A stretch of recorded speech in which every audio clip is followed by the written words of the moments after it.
જય માતાજી મિત્રો.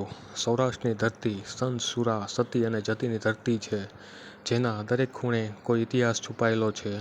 એવો જ એક ઇતિહાસની આપણે આજે વાત કરવી છે. જગદંબા સ્વરૂપ, પવિત્ર દિવ્ય આત્મા મા ગંગા સતીની.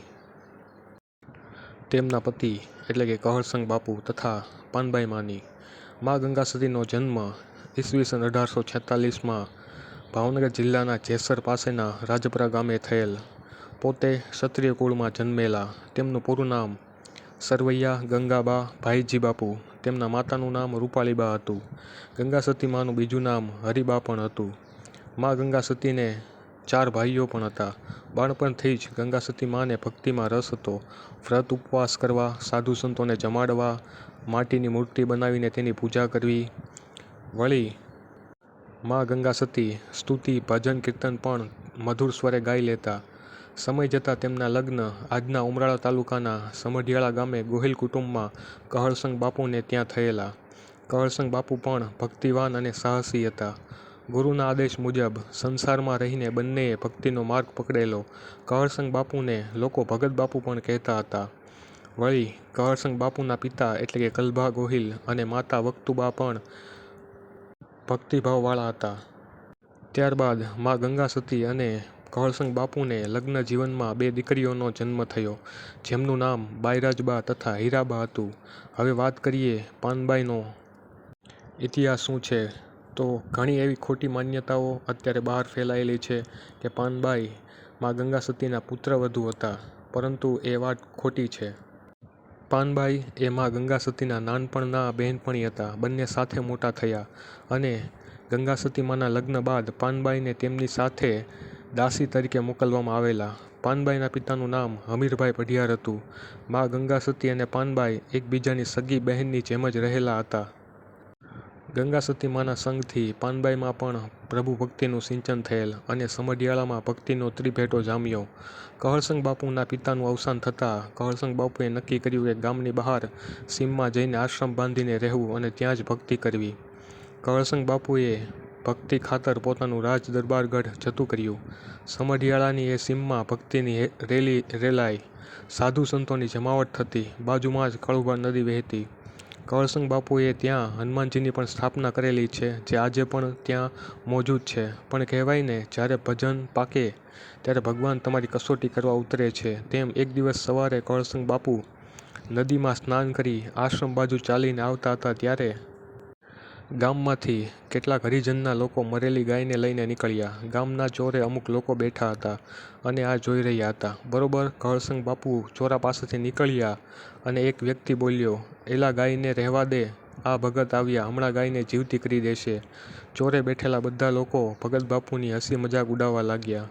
પણ આ તો કહરસંગ બાપુ ઈશ્વરની લીલા સમજી ગયા અને મરેલી ગાય પાસે જઈ પાણીનો છંટકાવ કરતા ગાય ઠેકડો મારી જીવતી થઈ. જોત જોતામાં બધા આશ્ચર્યચકિત થઈ ગયા અને વાત આજુબાજુ ફેલાવા લાગી કે કહરસંગ બાપુ મરેલાને જીવતા કરે છે.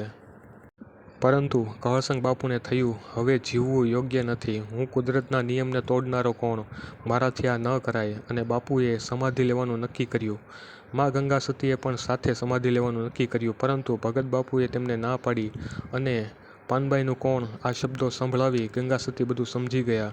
સમાધિની તૈયારીઓ થઈ. ભક્તિમય વાતાવરણમાં કહરસંગ બાપુએ પોષી પૂનમ રવિવાર ઈસવીસન 1894ના રોજ દેહત્યાગ કર્યો. પરંતુ અમુક ગામના લોકોએ બાપુના દેહને અગ્નિદાહ આપવાનું નક્કી કર્યું. પરંતુ અગ્નિદાહના સમયે બાપુનો જમણો હાથ ન બળ્યો. અંતે ગામના લોકો સમજી ગયા અને બાપુના જમણા હાથની સમાધિ અપાઈ. કહરસંગ બાપુના દેહત્યાગ બાદ મા ગંગા સતીએ પાનબાઈને દાસીમાંથી શિષ્ય બનાવ્યા. પરમ બ્રહ્મ જ્ઞાન આપ્યું. 52 દિવસ સુધી 52 ભજનો પાનબાઈને ઉદ્દેશીને મા ગંગા સતીએ પાનબાઈમાં પરમ જ્ઞાનનું સિંચન કર્યું. આ ભજનો પીપરાળી ગામના ભૂચરદાસ લખતા ગયા, જેમના થકી એ 52 ભજનો હાલ પણ આપણે સાંભળી કે વાંચી શકીએ છીએ.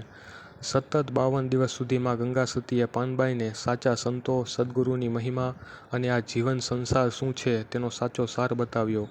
52 દિવસ બાદ 53મા દિવસે ફાગણ સુદ આઠમ 1894ના રોજ મા ગંગા સતીએ પણ સમાધિ લીધી. ત્યારબાદ પાનબાઈએ પણ અમુક કાર્યો પૂરા કરી મા ગંગા સતીના ગયા બાદ જ 4 દિવસ પછી સમાધિ લીધી. પાનબાઈએ પણ અમુક ભજનો લખ્યા છે. પાનબાઈએ આજીવન લગ્ન કર્યા ન હતા. માત્ર ભક્તિમય અને સેવાભાવી જીવન જીવ્યા હતા. આત્માનો સાક્ષાત્કાર કરી આ ત્રિપુટીએ સ્વર્ગ લોકનું પ્રયાણ કરેલું. મા ગંગા સતીના 52 ભજનો ઉપર હાલ પણ અમુક વિદ્વાનો રિસર્ચ કરી રહ્યા છે. આ 52 ભજનોને શ્રીમદ ભગવદ્ ગીતાની સમક્ષ માનવામાં આવે છે. વીજળીને ચમકારે મોતીડા પરોવો પાનબાઈ તેમનું ખૂબ જ પ્રસિદ્ધ ભજન છે.